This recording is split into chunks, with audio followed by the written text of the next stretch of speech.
नमस्कार साथियों। आज अपन यानी कि पैमाने के प्रतिफल के जो 3 प्रकार थे उनमें से अपन ने वर्तमान पैमाने के प्रतिफल का अपन अध्ययन कर चुके थे।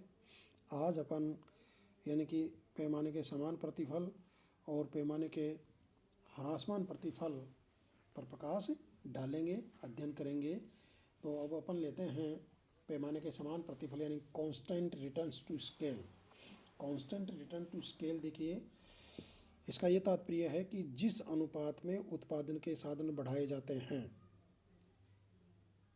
जिस अनुपात में उत्पादन के साधन बढ़ाए जाते हैं, यदि उसी अनुपात में उत्पादन की मात्रा में वृद्धि होती है तो उसे पैमाने के समान प्रतिफल की स्थिति कहते हैं, अर्थात कांस्टेंट रिटर्न टू स्केल के नाम से जाना जाता है।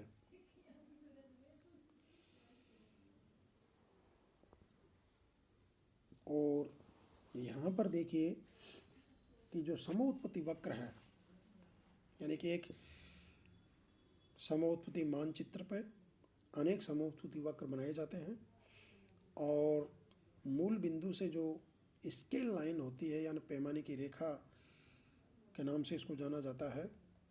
तो पैमाने के समान प्रतिफल की स्थिति में जब मूल बिंदु से अपन पैमाने की रेखा के ऊपर की ओर बढ़ते हैं तो देखिए सभी समोत्पत्ति वक्रों के बीच की जो दूरी है वो समान बनी रहती है। तो ये पैमाने के यानी कि स्थिर या समान प्रतिफल की स्थिति में क्या होता है कि समोत्पत्ति मानचित्र में बनाए गए सभी समोत्पत्ति वक्रों के बीच की जो दूरी है वो बराबर होगी। और साथ ही क्या होगा कि पैमाने के समान प्रतिफलों की स्थिति में दीर्घकालीन सीमांत लागत LMC स्थिर होती है और ये दीर्घकालीन औसत लागत LAC के बराबर होती है।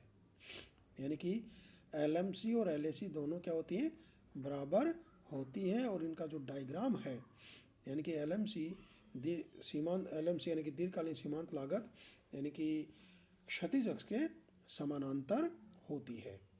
इसका जो डायग्राम होता है LMC का वो क्षैतिज अक्ष के समानांतर होता है और यहाँ ये दोनों LMC और LAC दोनों बराबर होती है।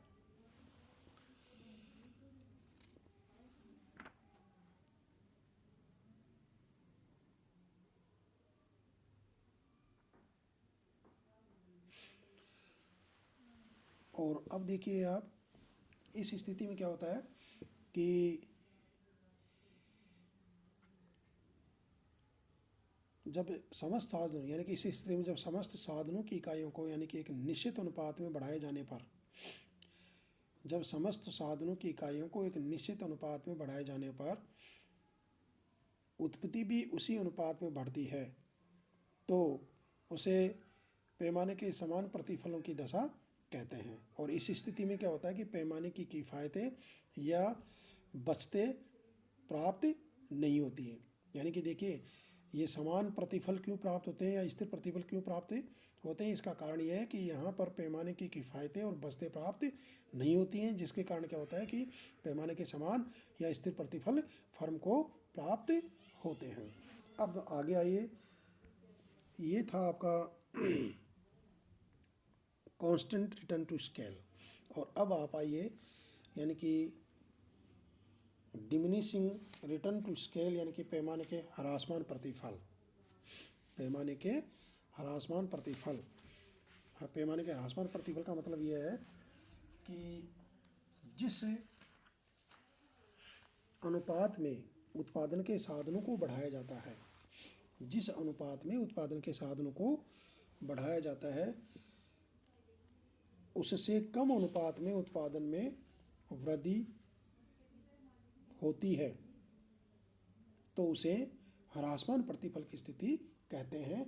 उसे डिमिनिशिंग रिटर्न्स टू स्केल के नाम से जाना जाता है।